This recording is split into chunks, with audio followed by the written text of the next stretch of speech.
I'm Stuart Bloor, and I'm next to my favourite place, water. I don't care whether it's the mighty ocean or a tiny little pool somewhere, that's where I'm happiest. Today I'm on a lake after carp.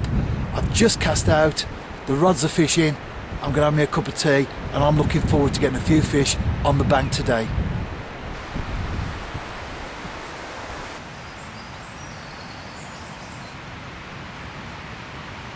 Those were snowdrops you saw there.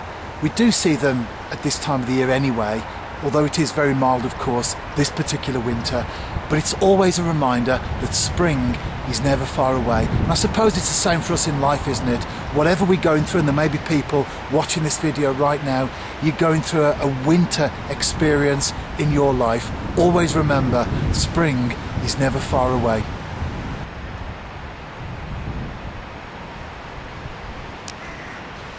Last night's weather forecast was for the 2 VWs.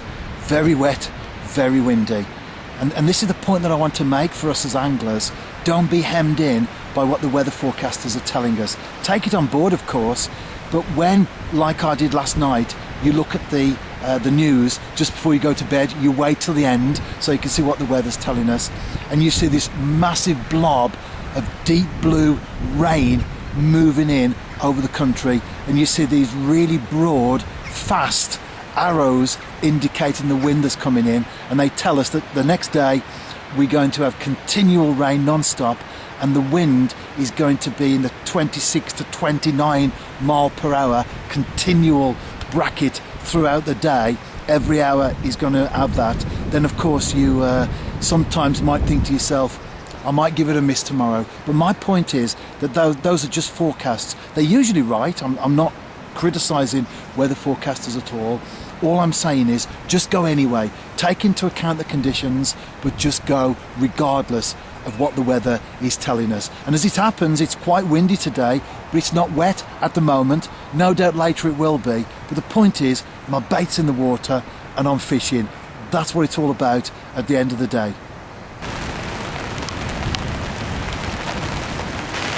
At this point in time, the weather forecasters are absolutely spot on and correct. But I'm hopeful.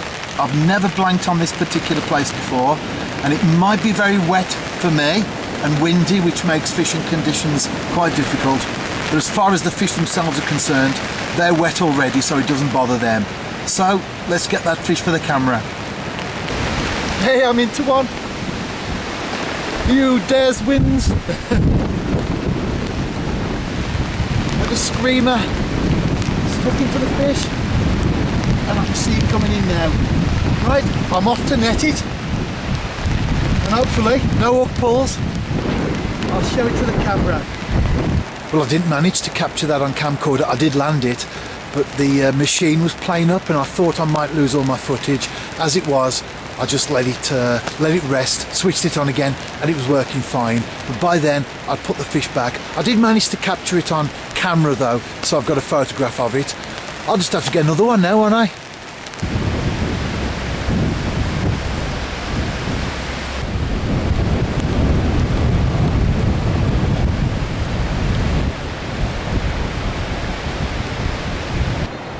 You saw those clips there. We've had such rain, heavy rainfall over the winter as a whole, that the ground is just saturated. So of course, on a day like today, when heavy rain falls again, it is just washing itself into the lake, and of course causing the coloration that you saw there. I noticed it when I first came this morning, that it was quite coloured in that corner, and so I deliberately set up in a place to avoid that, because I gathered that with it already coloured there and a little trickle coming in, as soon as we had the downpours today that were predicted and did come of course, that would just cloud over. It is moving across the lake, although I'm hoping that I can contain it, so to speak, down that corner. If it does get too bad, then I may just move round even further. But of course those are the conditions that we're in, and like any angler, we just get out there, we do it, and we battle against whatever nature throws at us. In this case, the weather itself, and also this coloration that's coming in from the runoff from the fields. Another fish on. This time it's on my second rod. I haven't talked about my bait yet. I'll do that shortly. Hopefully I'll get this one and the camera will behave itself. Well, it's at the net now. It's another common.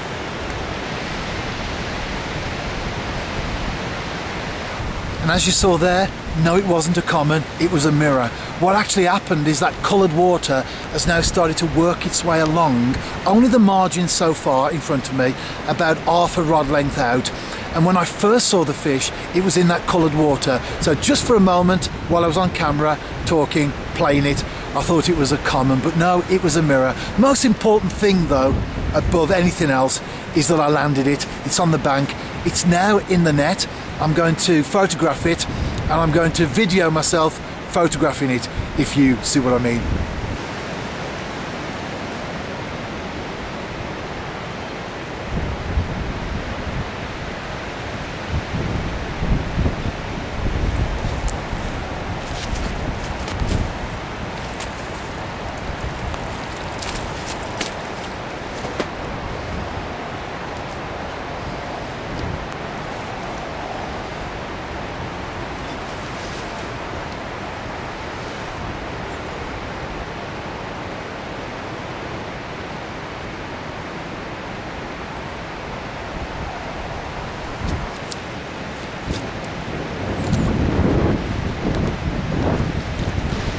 That has to be one of the best bits about fishing, releasing a fish that you've just caught in the same condition that you caught it to live and fight another day.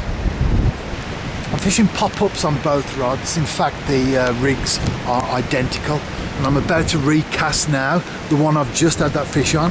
That's an M1. You can see it there, size 6 hook and a 14mm boilie, and I've got a pop-up lead there. So that sits off the bottom like so. On this particular one I've got a hook length of about 6 inches, it's about 4 on the other one, and then I've got a lead and a lead clip. So a very simple, straightforward carp rig.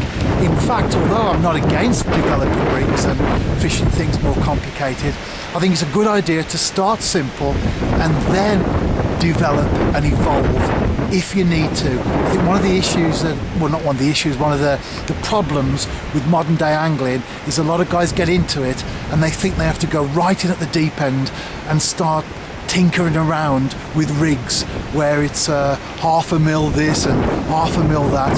Keep it simple to start with, and then as you develop it, as you get to know your swim, as you get to know your lake, as you get to know your venue, then start to tinker and start to enhance your rig presentation. But for me, very simple one on this particular lake, and it's working.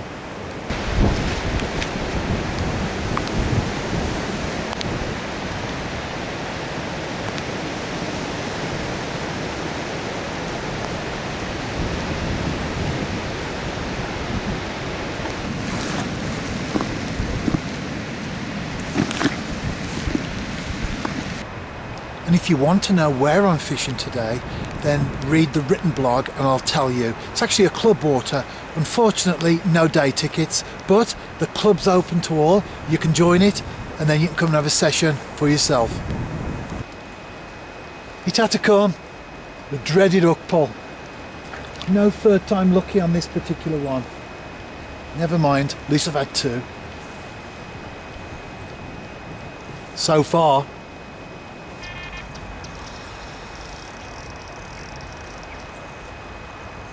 Hopefully not a hook pull. This is on the same rod, which is the M1. I actually switched it to 2 10mm pop-ups as opposed to the 1 14mm. Well, within a short period of time, a fish has taken a fancy to it, or to them, should I say.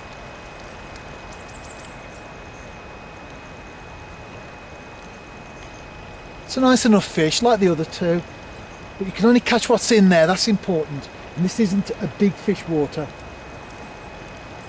The most important thing is to enjoy your angling and be realistic about what you're going to get on the bank. Oh, it's a bit smaller than the other 2. but as long as I can get it in the net, I'll be more than happy with that.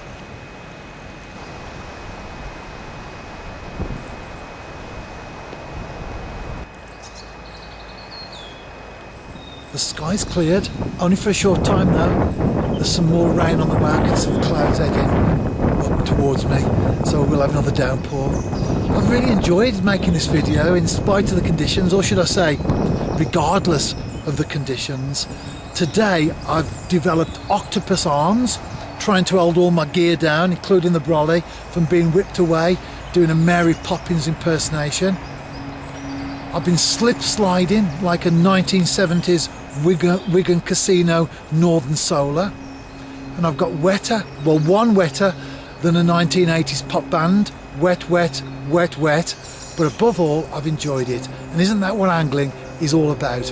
Anyway, the video's coming to an end now, so I've got a couple of hours left before dark, and if I do manage to catch any more fish, they'll be in the blog and of course in the photographs that appear at the end of this video. If you're out and about yourself, tight lines and enjoy your fishing. That's what it's all about.